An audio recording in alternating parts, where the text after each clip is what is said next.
Bismillahirrahmanirrahim. Assalamualaikum warahmatullahi wabarakatuh. Perkenalkan, nama saya Hajar, mahasiswa program studi Ekonomi Syariah, Institut Agama Islam Negeri IAIN Bone. Baik, dalam video ini saya akan sharing tentang tenaga kerja muslim dan masalah pengangguran.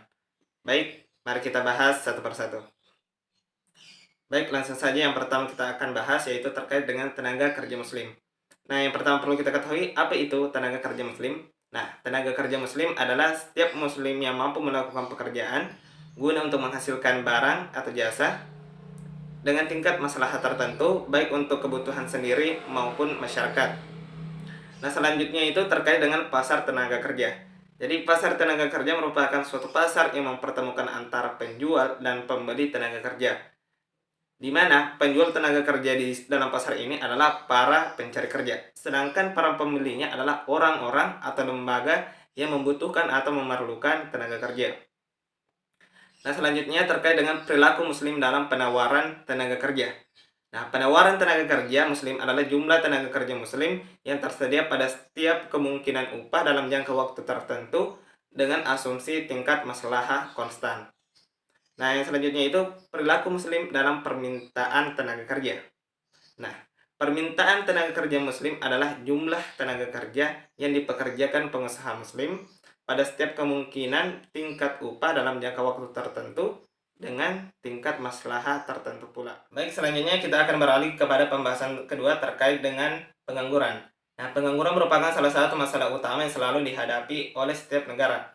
Jika kita berbicara tentang masalah pengangguran, berarti bukan hanya berbicara tentang masalah sosial, tetapi juga masalah ekonomi. Karena pengangguran, selain menyebabkan masalah sosial, juga berpengaruh terhadap pertumbuhan ekonomi suatu negara, khususnya pada negara berkembang seperti Indonesia. Baik, pembahasan pertama terkait dengan pengangguran ini adalah pengertian dari pengangguran itu sendiri. Nah, menurut Sadono Sukirno, pengangguran adalah suatu keadaan di mana seseorang yang tergolong dalam angkatan kerja ingin mendapatkan pekerjaan tetapi belum memperolehnya. Nah, pengangguran adalah keadaan di mana seseorang ingin bekerja namun tidak mendapatkan pekerjaan. Nah, di Indonesia sendiri, pengangguran itu semakin meningkat. Nah, pembahasan kedua itu terkait dengan penyebab dari pengangguran.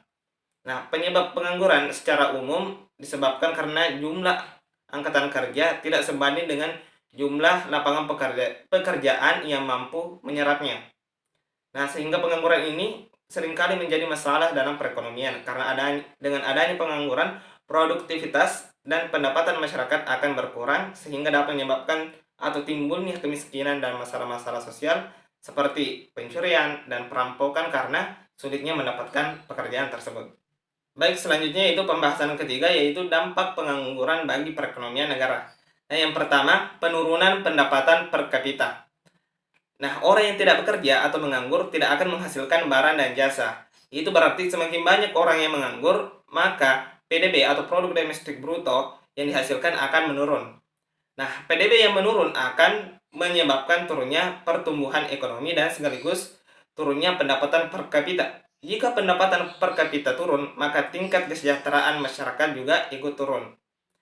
Ya, yang kedua, penurunan pendapatan pemerintah yang berasal dari sektor pajak. Hal ini terjadi karena pengangguran yang tinggi akan menyebabkan kegiatan perekonomian menurun sehingga pendapatan masyarakat pun akan menurun. Dengan demikian, pajak yang harus dibayar dari masyarakat pun akan menurun. Jika penerimaan pajak menurun, dampak untuk kegiatan ekonomi pemerintah juga akan berkurang sehingga kegiatan pembangunan pun akan terus menurun. Yang ketiga, meningkatkan biaya sosial yang harus dikeluarkan oleh pemerintah.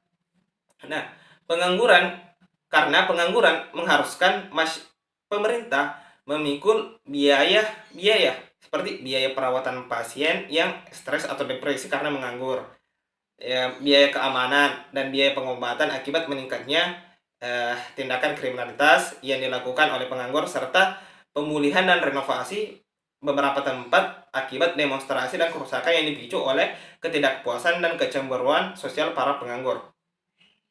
Nah, yang keempat itu dapat menambah hutang negara.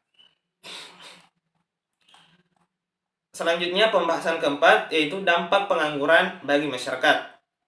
Nah, yang pertama, pengangguran merupakan beban psikologis dan psikis. Yang kedua, pengangguran dapat menghilangkan keterampilan karena tidak digunakan apabila tidak bekerja. Yang ketiga, pengangguran akan menimbulkan masalah ketidakstabilan sosial dan politik. Selain itu, pengangguran juga akan membahayakan akidah seseorang, nah terutama pada masyarakat miskin. Dalam keadaan ini dapat menimbulkan benih-benih keraguan terhadap kebijaksanaan Allah dalam pemberian rezeki. Nah, akibat dari kemiskinan itu dan ketimpangan sosial dapat menimbulkan ketimpangan akidah. Dalam sebuah hadis dijelaskan, Rasulullah SAW bersabda, kemiskinan dapat mengakibatkan kekufuran.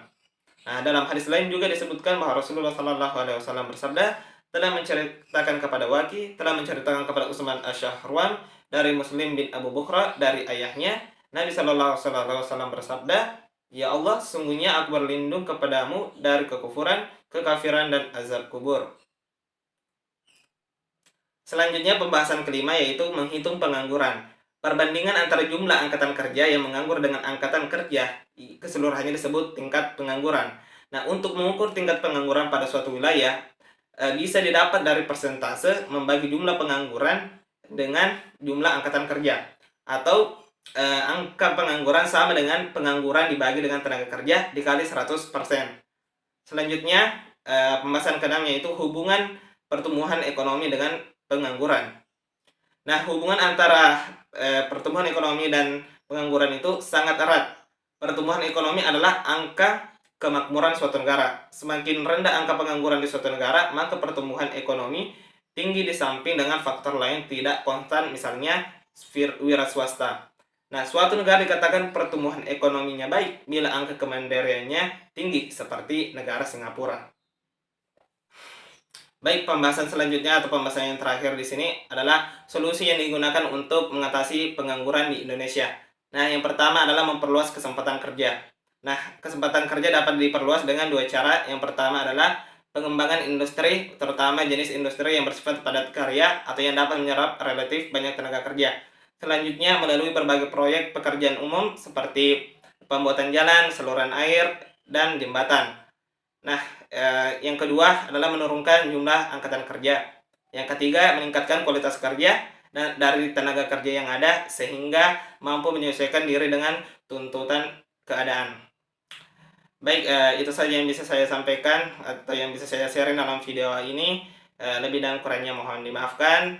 Wassalamualaikum warahmatullahi wabarakatuh.